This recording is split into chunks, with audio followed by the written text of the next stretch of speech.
straight out of a sci-fi movie. But believe it or not, this is part of Saudi Arabia's newest mega city that is set to be the first of its kind in the world. This is the Line. The Line is a brand new type of utopian city, and this is just one small part of a $500 billion mega-city project under construction in Saudi Arabia's Tabuk province. And the city is called NEOM. As crazy as it looks, NEOM is part of a master plan included in Saudi Arabia's 2030 vision to revolutionize the Middle East. The megacity is set to cover more than 10,000 square miles, and it'll be 33 times larger than New York City. So let's talk about it.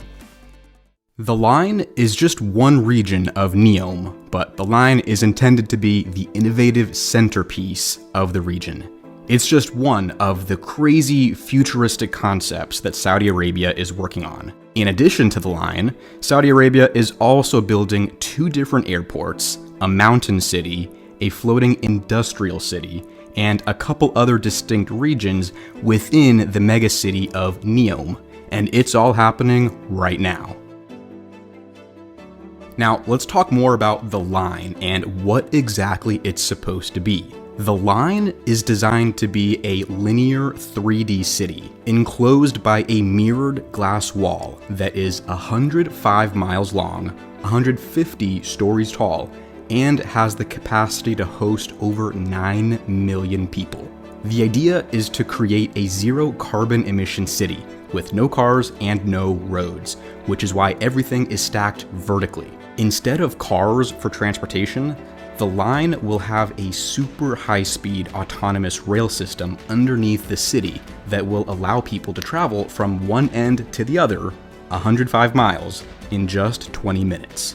The Line is designed to be a self-sustaining city with its own energy, agriculture, education, and innovation sectors. And since it's all in one line, the city will cause less harm to the environment around it, since it's all consolidated in a thin linear structure.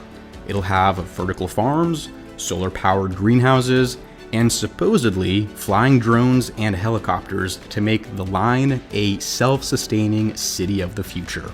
Actually, the whole thing isn't really one city. The Line will be made of dozens of interconnected city modules that are like self-contained units of a city that all connect to each other. So it's not exactly one singular linear city, it's more of a series of individual cities that are all connected to each other via the high-speed rail. Now, NEOM isn't exactly just a city, or even a mega city.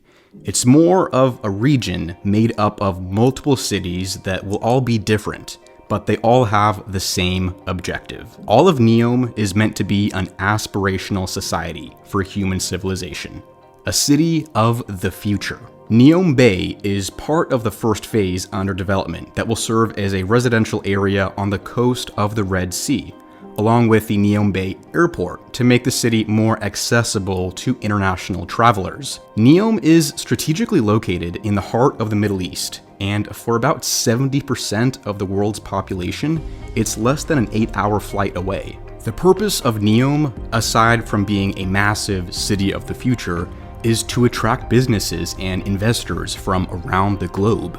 It will be an autonomous economic zone with its own laws and regulation different from the rest of Saudi Arabia, but still under Saudi control. I mean, NEOM is bigger than some entire countries, so the idea that this would be a self-governing zone is not far-fetched. Now, moving on to another region within NEOM, Oxagon. This is NEOM's industrial city on the water. Oxagon is supposed to be a trade city, partially on land and partially floating on the Red Sea. Using artificial intelligence and predictive technology, it's supposed to be an automated port operating as a logistics hub, a manufacturing district, and shipping facility to stimulate global trade. This emphasis on trade will be in addition to focusing heavily on research, development, and innovation for the people who live in Oxagon.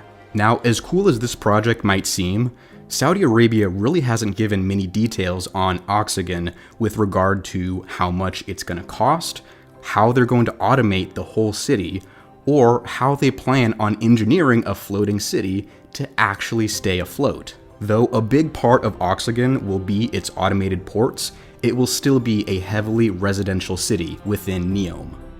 There will be tons of residential spaces on the floating city, along with a huge emphasis on education, environmental research, and protecting marine life by installing new coral reefs. Now, leaving the coast and heading up to the mountains, this is Trojena, the Mountains of NEOM. This part of NEOM is located further inland, and it's a city that will be built up in the mountains. Trojena is a high-altitude, smart community, and it's all surrounding a massive man-made lake that will be called the Vault. It's supposed to be kind of like a year-round resort destination in the mountains of Saudi Arabia. You'll even be able to ski up there when Trojena is completed.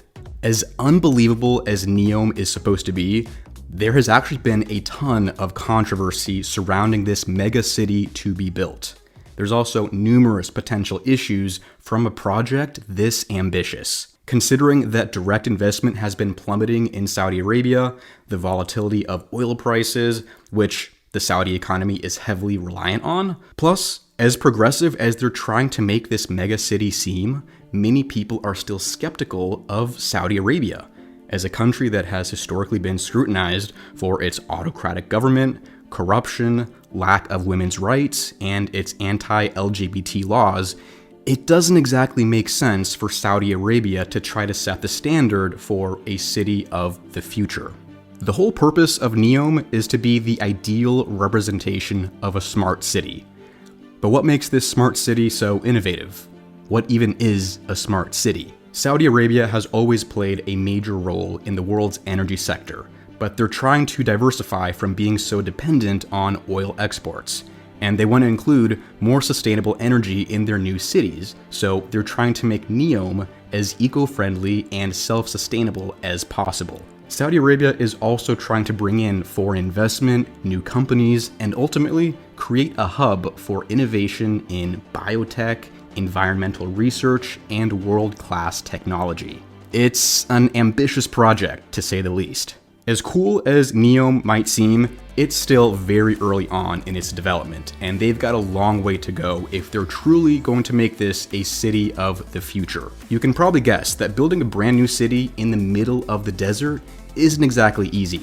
That's why the whole project is supposed to take around 10 years to complete, assuming they stick with their proposed deadlines.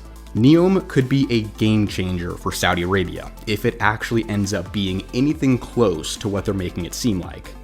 It could also be a stepping stone for other countries to implement similar agricultural and environmental practices, but probably on a smaller scale than what Saudi Arabia is trying to accomplish. Right now, construction is still underway on NEOM Bay, one of the two airports, Oxagon and The Line. Saudi Arabia plans to complete the first phase of NEOM by 2025, and the government of Egypt will be contributing some land since NEOM is so close to the border.